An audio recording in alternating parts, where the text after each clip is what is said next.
الحمد لله نحمده ونستعينه ونستغفره ونؤمن به ونتوكل عليه ونعوذ بالله من شرور أنفسنا ومن سيئات أعمالنا من يهده الله فلا مضل له ومن يضلله فلا هادي له وأشهد أن لا إله إلا الله وحده لا شريك له وأشهد أن محمدًا عبده ورسوله أما بعد فأعوذ بالله من الشيطان الرجيم بسم الله الرحمن الرحيم وإن ينصركم الله فلا غالب لكم وإن يخذلكم فمن ذا الذي ينصركم من بعده وعلى الله فليتوكل المؤمنون وقال الله تبارك وتعالى في مقام آخر وإن يمسسك الله بضر فلا كاشف له إلا هو وإن يردك بخير فلا راد لفضله يصيب به من يشاء من عباده وهو الغفور الرحيم وقال النبي صلى الله عليه وسلم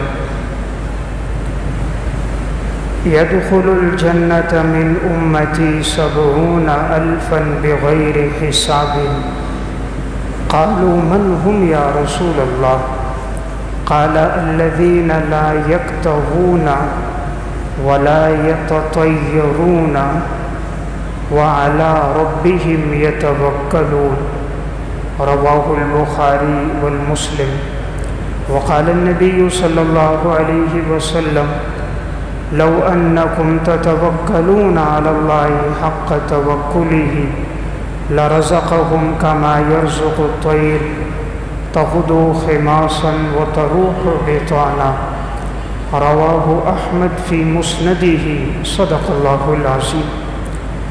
میرے انتہائی واجب الاحترام قابل صد احترام بھائیوں، دوستوں اور بزرگوں، میں نے آپ کے سامنے 2 آیات کریمہ اور نبی اکرم صلی اللہ علیہ وسلم کے ارشادات میں سے 2 حدیثیں پڑھی ہیں۔ قرآن کریم کی جو آیت میں نے آپ کے سامنے تلاوت کی، اس میں اللہ رب العزت ارشاد فرماتے ہیں کہ اگر اللہ تمہاری مدد کرے تو پس تمہیں کوئی رسوا نہیں کر سکتا، اور اگر اللہ تعالیٰ تمہیں رسوا کرنا چاہے تو کائنات میں کوئی تمہاری مدد نہیں کر سکتا۔ بس اے ایمان والو، تمہیں چاہیے کہ تم اپنے اللہ ہی پر بھروسہ رکھو۔ دوسری آیت میں فرمایا وَإِن يَمْسَسْكَ اللَّهُ بِضُرٍّ فَلَا كَاشِفَ لَهُ إِلَّا هُوَ، اگر اللہ تعالیٰ تمہیں کوئی تکلیف پہنچانا چاہے پس نہیں ہے کوئی کہ وہ اس تکلیف کو دور کر سکے۔ وَإِن يُرِدْكَ بِخَيْرٍ فَلَا رَادَّ لِفَضْلِهِ، اور اگر اللہ تمہارے ساتھ بھلائی کا ارادہ کرے تو نہیں ہے کوئی جو اللہ کی اس بھلائی کو تم سے روک سکے۔ يُصِيبُ بِهِ مَن يَشَاءُ مِنْ عِبَادِهِ، اللہ تعالیٰ اپنے بندوں پر جس طرح چاہتا ہے اس پر انعامات اور اسی طرح ان پر سزائیں رکھتا ہے، اور اللہ ہر چیز پر قادر ہے۔ حدیث میں رسول اللہ صلی اللہ علیہ وسلم نے ارشاد فرمایا يدخل امتی، میری امت کے 70,000 لوگ جنت میں داخل ہو جائیں گے بغیر حساب و کتاب کے۔ يدخل الجنة من امتی 70,000 بغیر حساب، اللہ میری امت کے 70,000 لوگوں کو بغیر حساب و کتاب کے جنت میں داخل کر دے گا۔ صحابہ اکرام نے پوچھا قالوا من ہم یا رسول اللہ، یہ 70,000 لوگ کون ہوں گے جو بغیر حساب و کتاب کے جنت میں داخل ہو جائیں گے؟ آپ صلی اللہ علیہ وسلم نے ارشاد فرمایا ہم الذین لا یکتوون، نمبر 1 یہ وہ لوگ ہوں گے کہ جو اپنے جسم کو داغتے نہیں ہوں گے۔ عرب میں ایک علاج ہوتا تھا کہ وہ جسم کو لوہا گرم کر دیتے، جسم کے کسی حصے میں درد ہوتا تو لوہے کو گرم کر کے وہاں رکھتے تو وہ درد دور ہو جاتا، تو اسی طرح آگ کے انگاروں کو رکھتے، اس کے ذریعے وہ اپنا علاج کرتے۔ تو آپ نے فرمایا یہ وہ لوگ ہوں گے جو اپنے جسم کو داغتے نہیں ہوں گے۔ نمبر 2، وَلَا يَتَطَيَّرُونَ، اور یہ کوئی بدفعلی لینے والے لوگ نہیں ہوں گے۔ عرب میں ایک رواج تھا کہ وہ لوگ پرندوں کے ذریعے سے، بعض دفعہ انسانوں کے ذریعے سے نیک فعلی اور بدفعلی لیتے۔ مثلاً اگر سفر میں جانا ہے، راستے میں گھر سے نکلتے ہی کوہ سامنے آ جائے تو سفر نہیں کرتے تھے کہ نقصان ہوگا۔ اگر گھر سے نکلتے کبوتر سامنے آ جائے تو کہتے ہیں جی سفر میں فائدہ ہوگا۔ سامنے اگر الو پہ نظر پڑ جائے تو سفر نہیں کرتے تھے، نقصان ہوگا۔ تو چونکہ یہ لوگ بدفعلی لیتے تھے چیزوں کے ذریعے سے، تو آپ نے فرمایا جو لوگ جنت میں جائیں گے بغیر حساب کے، ان کی دوسری صفت یہ ہوگی وہ کسی بھی چیز سے بدفعلی نہیں لیں گے۔ تیسری صفت ان کی وَلَا يَسْتَرْقُونَ، وہ جھاڑ پھونک کرنے والے نہیں ہوں گے، وہ جھاڑ پھونک کرنے والے نہیں ہوں گے۔ وَعَلَىٰ رَبِّهِمْ يَتَوَكَّلُونَ، نمبر 4، وہ صرف اللہ پر بھروسہ کرنے والے لوگ ہوں گے۔ شریعت نے جھاڑ پھونک سے منع نہیں کیا۔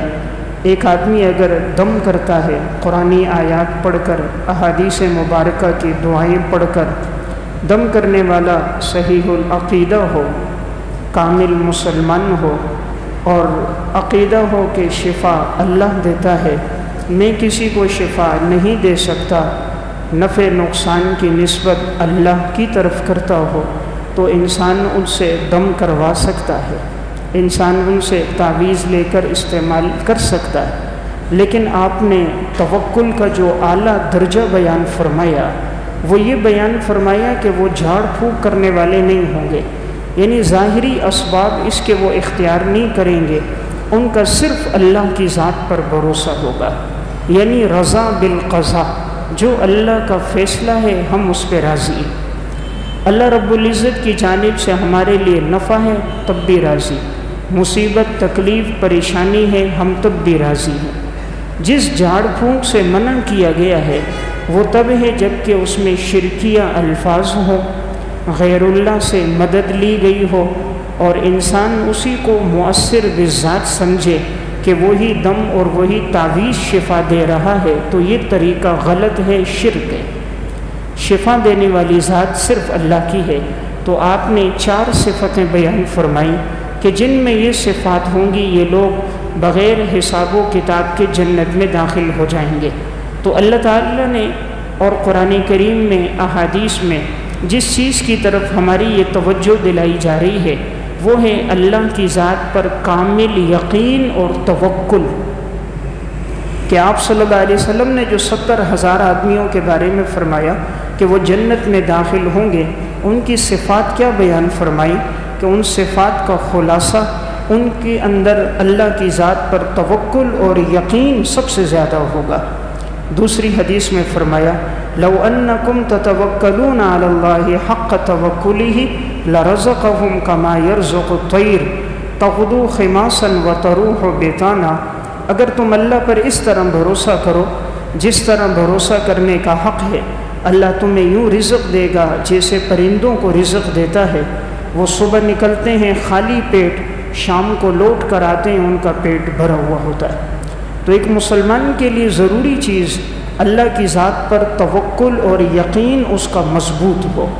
آج ہم زبان سے کہتے تو ہیں کہ میں اللہ پہ یقین رکھتا ہوں، اللہ کی ذات پہ میرا بھروسہ ہے، لیکن جب عملی زندگی آتی ہے تو سب سے پہلے ہماری توجہ جو کٹ جاتی ہے وہ اللہ کی ذات سے کٹ جاتی ہے۔ یعنی انسان سب سے پہلے تمام اسباب کو اختیار کرتا ہے، انہی اسباب سے وہ یہ توقع رکھتا ہے کہ یہی مجھے نفع دیں گے، یہی مجھے نقصان دیں گے، اللہ رب العزت کی طرف متوجہ نہیں ہوتا جس طرح توجہ کرنے کا حق ہے۔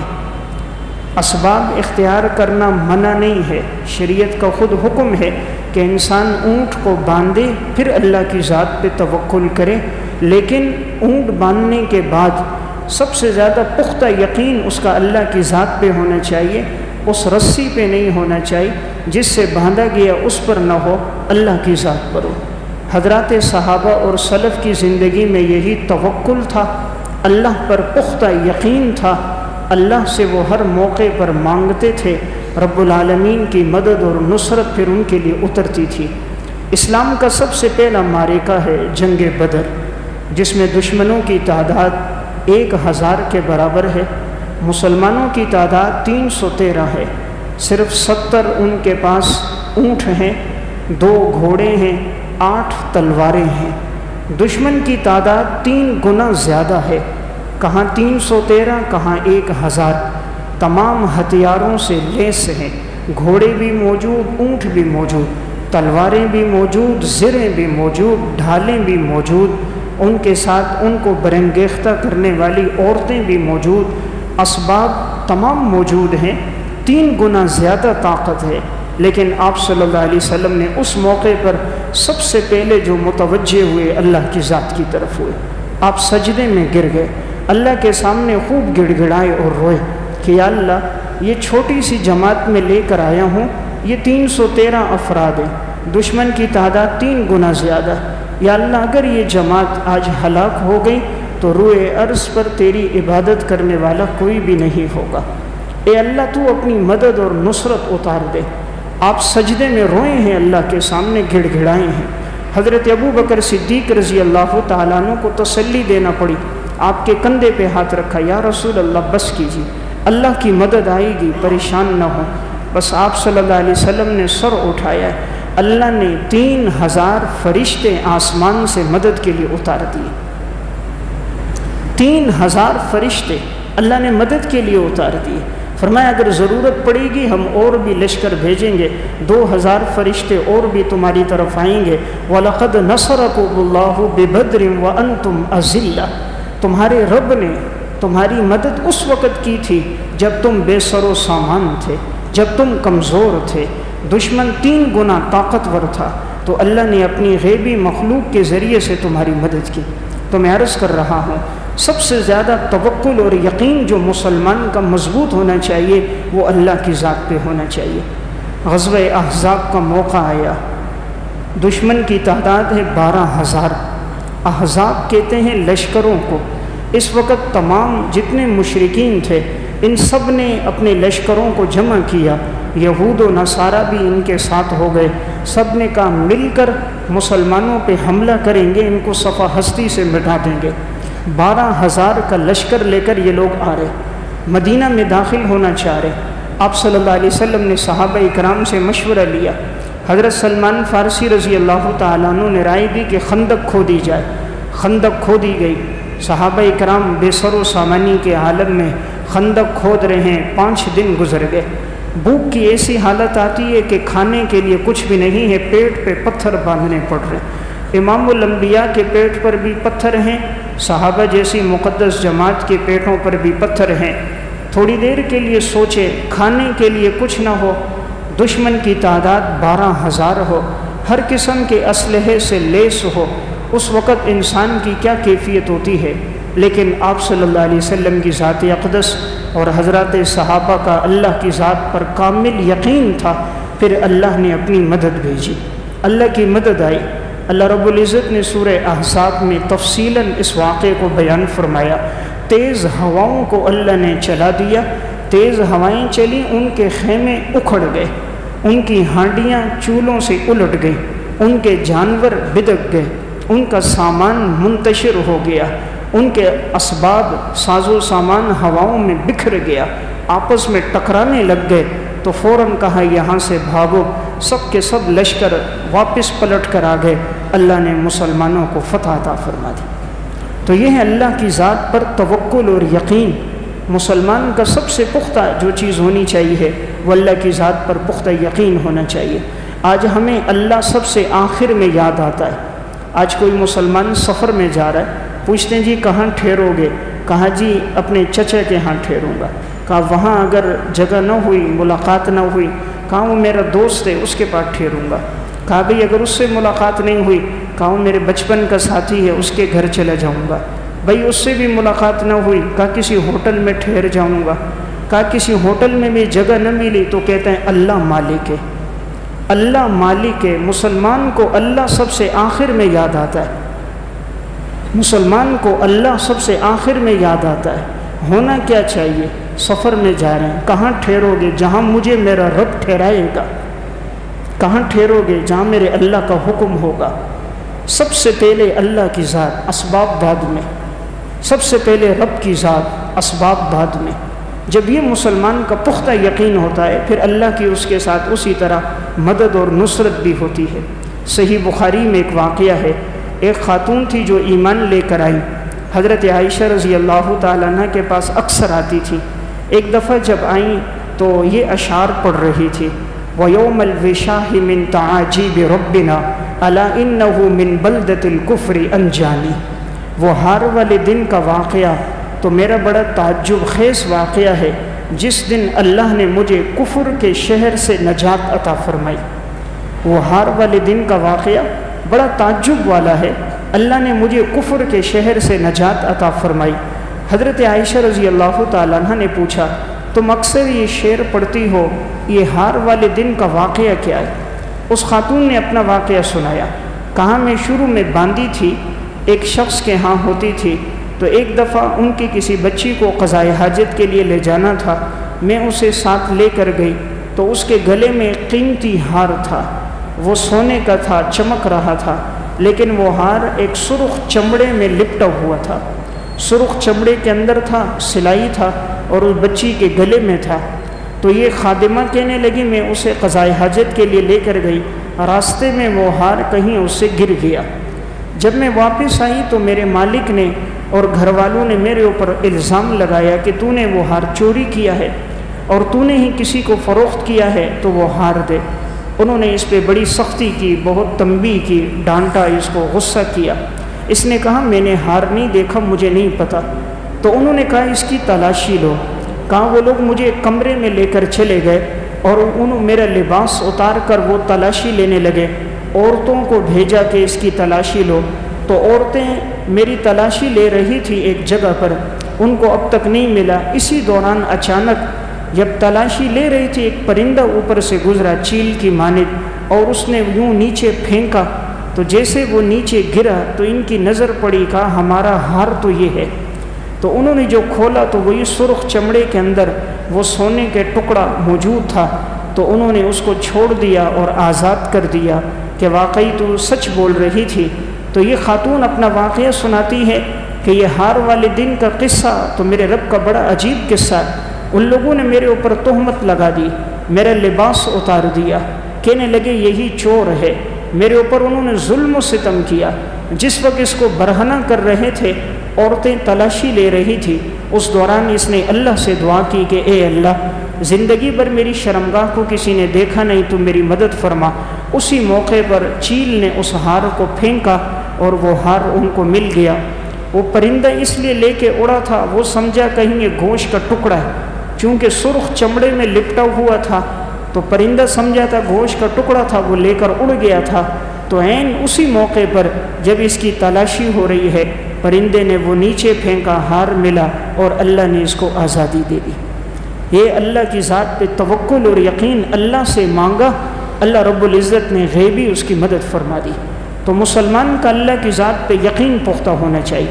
ہم نے کبھی دل سے اللہ سے مانگا نہیں ہے، ہم صرف دعا کے الفاظ پڑھتے ہیں، دل سے دعا کرتے نہیں ہیں۔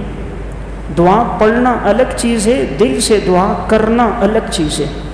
کرنا اس وقت ہوتا ہے جب جسم کے رونگٹے کھڑے ہو جاتے ہیں، آنکھوں سے آنسو بہنا شروع ہو جاتے ہیں، چہرے کی رنگت تبدیل ہو جاتی ہے، ہچکیاں لگتی ہیں، سانس بند ہونے لگتا ہے، پھر اللہ رب العزت کی نصرت اور مدد یقینی طور پر آتی ہے۔ تو ہم نے کبھی دل سے اللہ سے مانگا نہیں۔ جتنا کسی سے قرض مانگنے جاتے ہیں کتنی منت کرتے ہیں، کسی فیکٹری میں ملازمت کے لیے جاتے ہیں کتنی آہو بھگت کرتے ہیں، اللہ کے سامنے آج ہم نے کبھی اتنا گڑ گڑائے نہیں، کبھی اللہ کے سامنے اتنی عاجزی ہم نے ظاہر نہیں کی۔ اللہ کی مدد کیسے آتی ہے؟ علامہ ابن جوزی رحمۃ اللہ علیہ متوفہ 597 ہجری نے المنتظم فی تاریخ الامم والملوک میں اور حافظ ابن کثیر رحمۃ اللہ علیہ نے البدایہ والنہایہ میں واقعہ ذکر کیا۔ ایک بہت بڑے محدث بھی تھے اور نیک اللہ والے انسان تھے، ان کا نام تھا صلہ بن اشیم رحمۃ اللہ علیہ۔ صلہ بن اشیم بڑے عبادت گزار تھے، اکثر ان کی رات اللہ کے سامنے عبادت کرتے ہوئے گزر جاتی تھی۔ ایک شخص کہتا ہے میں نے سوچا میں دیکھوں گا آج کی رات یہ اللہ کی کتنی عبادت کرتے ہیں، کتنی دیر سوتے ہیں، کتنی دیر یہ نوافل پڑھتے ہیں۔ کہتا ہے میں دیکھتا رہا، اچانک میں نے دیکھا چونکہ یہ جگہ خالی تھی، ویرانہ تھا، اور وہاں یہ عبادت کر رہے تھے، جہاد میں نکلے ہوئے تھے تو رات کو پہرا دے رہے تھے، پہرے کی ڈیوٹی تھی، اس دوران انہوں نے اپنے نوافل شروع کیے۔ وہ شخص کہہ رہے میں یوں لیٹا ہوں لیکن میری نظر اس پر ہے کہ میں دیکھ رہا تھا یہ کیا کرتے ہیں۔ کہا میں نے دیکھا وہ نوافل پڑھ رہے ہیں، کہیں سے شیر آیا دوڑتا ہوا، جیسے اس کے قریب آیا میں نے دیکھا، میں فوراً درخت پہ چڑھ گیا، اپنی جان بچائی۔ میں نے کہا اب تو صلہ بن اشیم کے جسم کے ٹکڑے ٹکڑے ہو جائیں گے۔ شیر آیا ہی جیسے ہی اس کے قریب مصلی کے قریب بیٹھ گیا، یہ اپنے نوافل پڑھتے رہے، نوافل ختم ہو گئے۔ اس کو خطاب کر کے کہا ایھا السبع اطلب الرزق من مکان آخر، اے درندے اپنے رزق کو کسی اور جگہ سے تلاش کر۔ اگر تیرا رزق اللہ نے میرے لیے لکھا ہے تو اللہ کے حکم کو پورا کر، اور اگر تیرا رزق کہیں اور ہے تو میں اللہ سے مدد چاہتا ہوں تو اپنے رزق کو کہیں اور تلاش کر۔ بس وہ اٹھا اور اتنے زور سے آوازیں نکالنے لگا، وہ شخص کہتا ہے قریب تھا کہ یوں لگتا جیسے پہاڑ ریزہ ریزہ ہو جائیں گے، اتنے زور سے اس نے چیخ ماری، گڑ گڑایا، اور وہ شیر وہاں سے چلا گیا۔ صلہ بن اشیم کے مصلی کے اوپر بھی اس نے پاؤں نہیں رکھا۔ واقعہ سنانے کا مقصد جب مسلمان کا توکل اللہ پر ہوتا ہے، یہ کوئی چیز نقصان نہیں دے سکتی، یہ سب اللہ کی پیدا کردہ ہے۔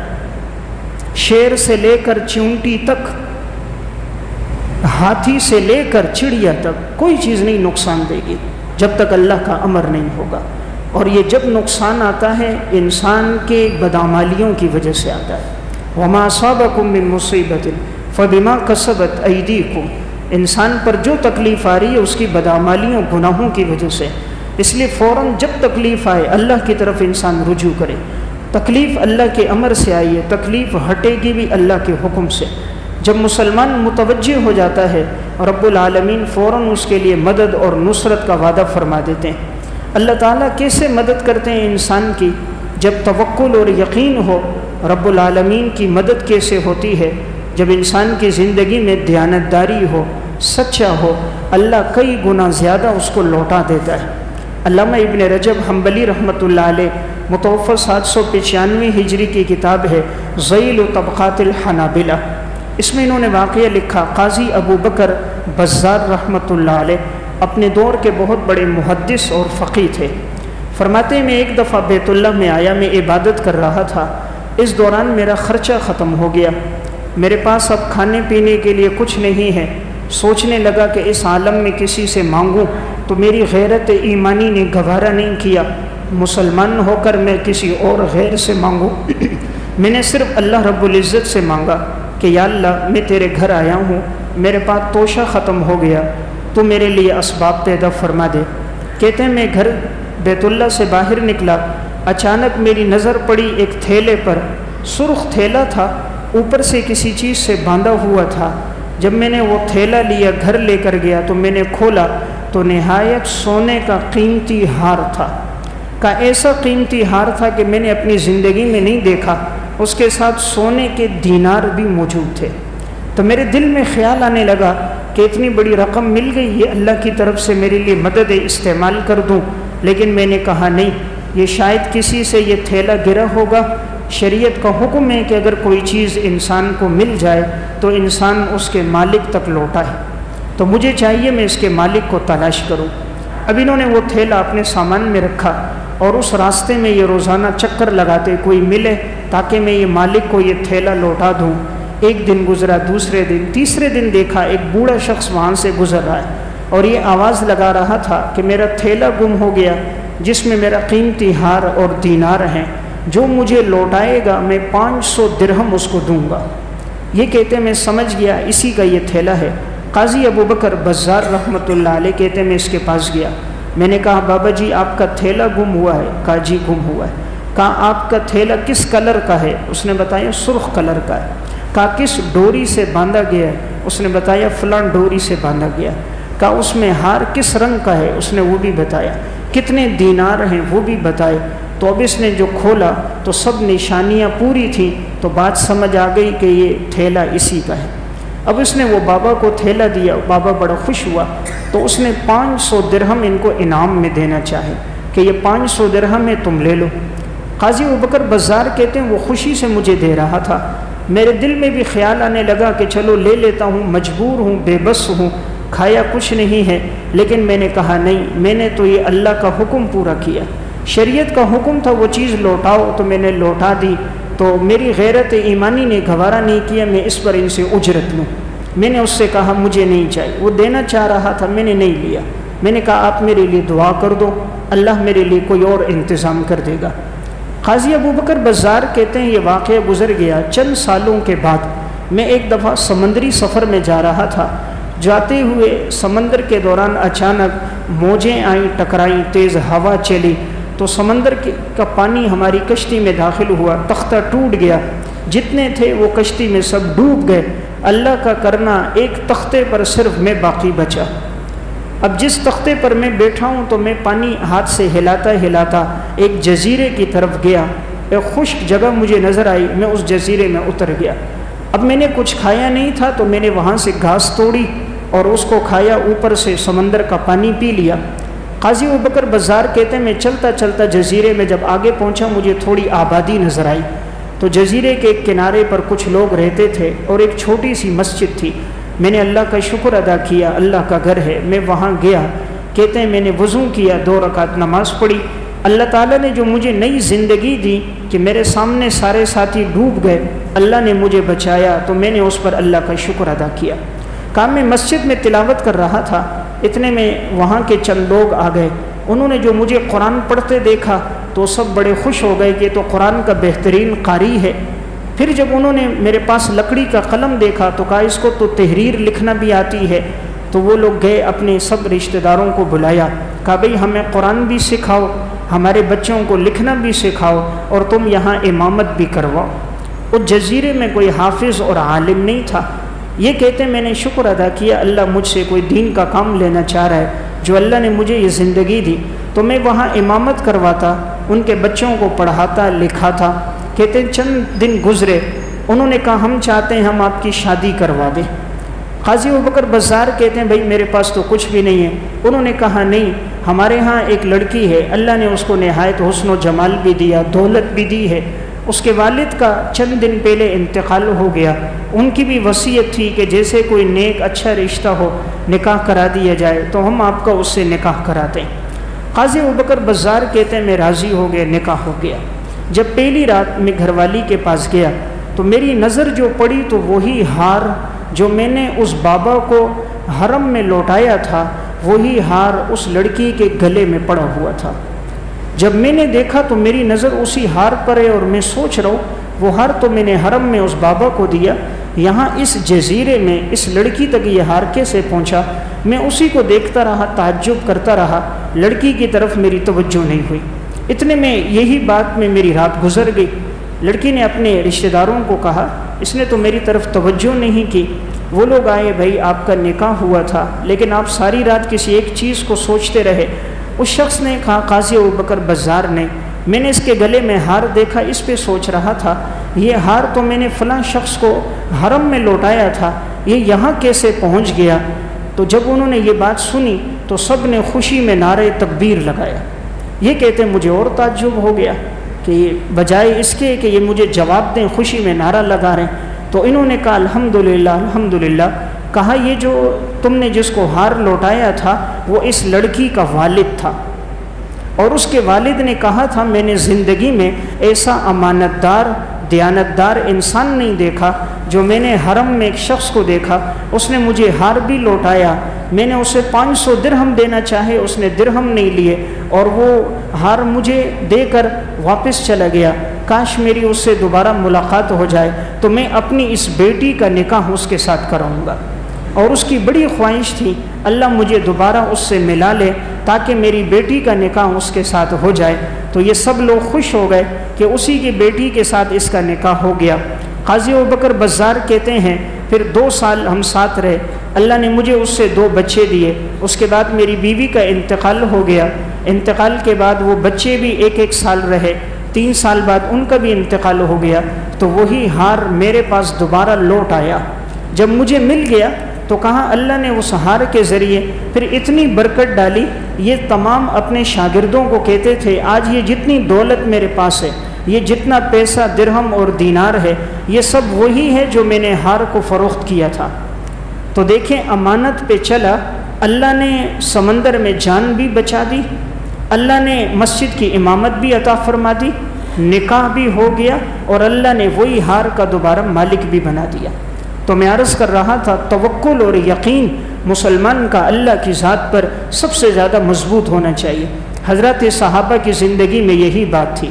الکامل میں علامہ ابن اسیر جزری رحمۃ اللہ علیہ نے واقعہ لکھا، جب صحابہ اکرام لشکر لے کر گئے، عقبہ بن نافع رضی اللہ تعالیٰ عنہ امیر ہیں، کہا ہمارا گزر ایک جنگل سے ہوا، ہم نے دیکھا جنگل میں سارے درندے ہی درندے ہیں، تو ہمیں ڈر ہوا کہیں کوئی درندہ حملہ نہ کرے۔ تو عقبہ بن عامر کہتے ہیں میں ایک ٹیلے پہ کھڑا ہوا، میں نے تمام درندوں کو خطاب کر کے کہا ایتو الحیات والسباع ان اصحاب رسول اللہ صلی اللہ علیہ وسلم نحن نازلون فمن وجدناہ بعد ذلک قتلناہ، ہم آپ صلی اللہ علیہ وسلم کے صحابہ ہیں، ہم یہاں ٹھہرے ہیں، تم سب کے سب یہاں سے نکل جاؤ، اس کے بعد ہم نے کسی کو پایا تو قتل کر دیں گے۔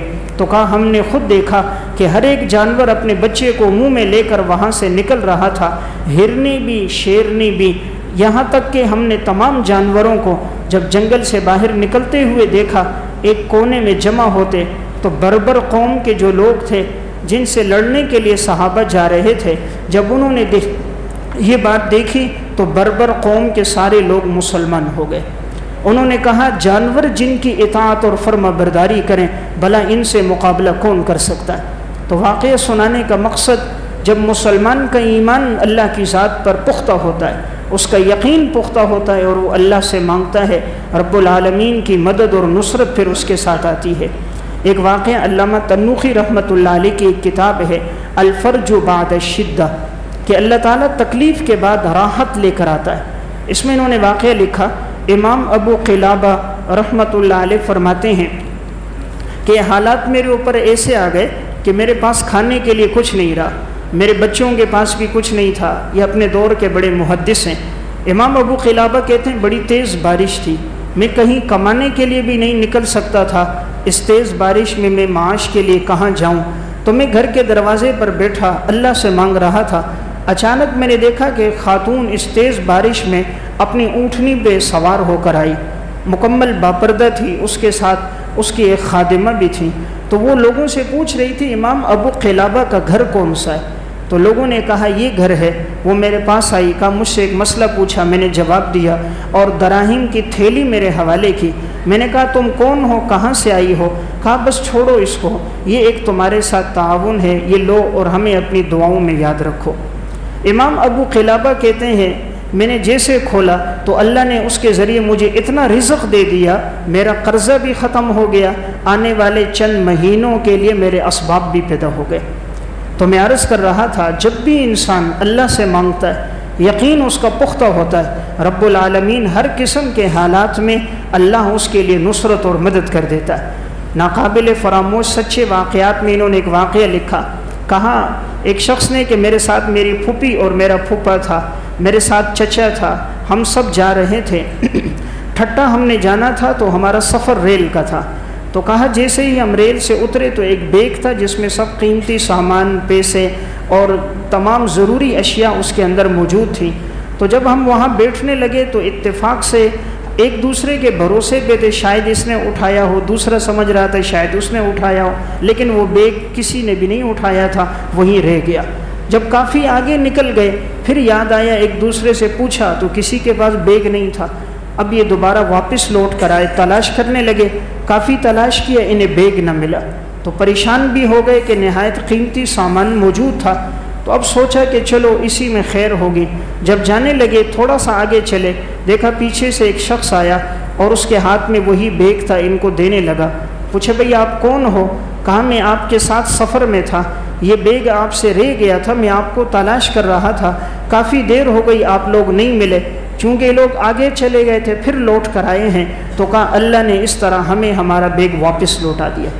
تو جب بھی انسان کا توکل اور یقین پختہ ہوتا ہے، اللہ کی طرف متوجہ ہو کر مانگتا ہے، رب العالمین اس کے لیے اسباب پیدا کر دیتا ہے۔ امام بیہقی رحمۃ اللہ علیہ نے شعب الایمان میں ایک واقعہ لکھا۔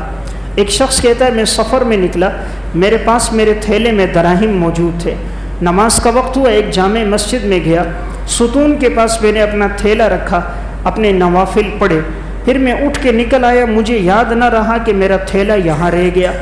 پھر جب میں واپس آیا تو میں نے دیکھا مجھے میرا تھیلا نہ ملا، تلاش کیا تھیلا نہ ملا، پھر میں چلا گیا، لیکن اللہ سے مانگتا رہا کہ یا اللہ اس میں میرا قیمتی سامان اور دراہم تھے۔ کہا 1 سال کے بعد دوبارہ میرا وہیں سے گزر ہوا، اسی جامع مسجد میں نماز پڑھنے آیا، نماز پڑھ کر اسی ستون کے پاس بیٹھا دعا کر رہا تھا، اللہ سے مانگ رہا تھا یا اللہ یہاں میرا تھیلا گم ہوا تھا۔ میری دعا ختم نہیں ہوئی، پوچھے ایک بوڑھی عورت بیٹھی تھی اور اس نے جو مجھے دیکھا تو وہ تھیلا آگے بڑھایا، کہا گزشتہ سال آپ کا تھیلا یہاں رہا تھا جو اللہ سے دعا کر رہے ہو؟ میں نے کہا ہاں بالکل میرا ہے۔ اس نے کہا میں رات کو اس مسجد کی خدمت کرتی ہوں، جھاڑو دیتی ہوں، تو یہ تھیلا مجھے 1 سال پہلے ملا تھا، میں تلاش میں تھی کہ یہ تھیلا اس کے مالک تک لوٹاؤں، تو کبھی نہیں مجھے مالک ملا۔ آج میرے دل میں بات آ رہی تھی کہ شاید کہیں اس کا مالک نہ آ جائے، تو اس لیے میں دروازے پر کھڑی، جب آپ کو مسجد میں آتا دیکھا، اللہ کے سامنے گڑ گڑاتا، تو میں سمجھ گئی کہیں اسی کا ہوگا۔ تو جب اس نے پوچھا، اس نے کہا میرا تھیلا ہے، اس بوڑھی عورت نے وہ تھیلا لوٹا دیا۔ 1 سال کے بعد اللہ رب العزت نے وہ گم شدہ مال اسے واپس لوٹا دیا۔ تو جب مسلمان کا توکل مضبوط ہو، اس کا مال حلال کا ہو اور وہ اللہ کی طرف متوجہ ہو کر مانگے، رب العالمین کی نصرت اور مدد ہمیشہ اس کے ساتھ ہوتی ہے۔ جہاں کہیں آج ہم پریشان نظر آ رہے ہیں، یا تو ہمارے مانگنے میں کمی ہے، کبھی ہم نے اللہ سے دل سے مانگا نہیں، ورنہ جب بھی انسان مانگے رب العالمین کی مدد فوراً آتی ہے۔ حافظ ابن حجر عسقلانی رحمۃ اللہ علیہ متوفی 852 ہجری نے تہذیب التہذیب میں واقعہ لکھا۔ ایک بہت بڑے محدث ہیں امام یعقوب بن سفیان رحمۃ اللہ علیہ، ان کی ساری زندگی علم حدیث کے سفر میں گزر گئی، ایک شہر میں جاتے حدیثیں جمع کرتے اور اپنے پاس محفوظ کرتے۔ فرماتے ہیں ایک دفعہ سفر کے دوران میں ایک جگہ گیا، محدثین سے علم حاصل کرتے، رات کو جب آتے تو دیا جلا دیتے، چٹائی پر بیٹھے ہوتے، لکڑی کے قلم سے ان حدیثوں کو جمع کرتے تھے۔ دیے کی روشنی بہت کم تھی، ایک دفعہ دن بھر کی حدیثیں جمع کر رہے تھے تو لکھتے رہے، رات کو لکھتے لکھتے رات کا آدھا پہر گزر چکا تھا، اچانک ان کی آنکھوں میں پانی اتر آیا اور امام یعقوب بن سفیان کی بینائی چلی گئی۔ اب رات کا اندھیرا ہے، مسجد میں ویرانہ ہے، کسی انسان کو معلوم نہیں ہے کہ یہاں ایک محدث ہے جو آپ صلی اللہ علیہ وسلم کی حدیثوں کو جمع کر رہا ہے۔ اب اس وقت یہ فوراً سجدے میں گرے، اللہ کے سامنے رونے لگے کہ یا اللہ میں گھر سے بھی دور ہوں، میرے عزیز و اقارب کو بھی پتہ نہیں، رشتہ داروں کو بھی پتہ نہیں، اس سفر کی حالت میں ہوں، میں نے یہ سفر تو حدیث کے لیے کیا تھا، اگر اسی حال میں رہا نہ حدیثیں لکھ سکوں گا نہ آنے والی امت تک پہنچا سکوں گا۔ اللہ کے سامنے روتے رہے روتے رہے، روتے روتے آنکھ لگ گئی۔ حافظ ابن حجر جیسا محقق عالم لکھتا ہے امام یعقوب بن سفیان کو خواب میں نبی اکرم صلی اللہ علیہ وسلم کی زیارت ہوئی۔ آپ نے فرمایا یعقوب کیوں رو رہے ہو؟ فرمایا یا رسول اللہ آپ کی حدیثیں جمع کرتا تھا، زندگی سفر میں گزر گئی، اللہ کا حکم ہے میں اللہ کے فیصلے پہ راضی ہوں، لیکن میں سفر کی حالت میں ہوں، میرے لیے دوبارہ پہنچنا گھر بہت مشکل ہو جائے گا، اور میں محدثین سے علم کے لیے نکلا تھا، یہ علم رہ جائے گا، آپ دعا فرمائیں اللہ مجھے صحت عطا فرمائے۔ آپ صلی اللہ علیہ وسلم نے اپنا دست مبارک امام یعقوب بن سفیان کی آنکھوں پہ پھیرا۔ یعقوب بن سفیان کہتے ہیں فوراً میری آنکھ کھلی تو اللہ نے میری بینائی کو لوٹا دیا تھا۔ اللہ تو ہر چیز پر قادر ہے، بینائی دینا بھی اللہ کا امر ہے، آنکھوں کی بینائی سلب کر دینا بھی میرے رب کا حکم ہے۔ تو جب بھی انسان متوجہ ہوتا ہے اللہ سے مانگتا ہے، رب العالمین فوراً ہی عطا کر دیتا ہے۔ اس لیے میری معروضات کا خلاصہ تھا ہمارا اللہ پر توکل اور یقین پختہ ہونا چاہیے، جیسے حضرات صحابہ اور سلف کی زندگی میں تھا۔ جب کوئی آزمائش آئے فوراً اللہ کی طرف متوجہ ہوں، گڑ گڑائیں، اللہ سے مانگے۔ آزمائش اللہ کے امر سے آئی ہے اور رب العالمین ہی اسے دور فرمائیں گے۔ اللہ ہم سب کو عمل کی توفیق عطا فرمائے۔ وآخر دعوانا الحمدللہ رب العالمین۔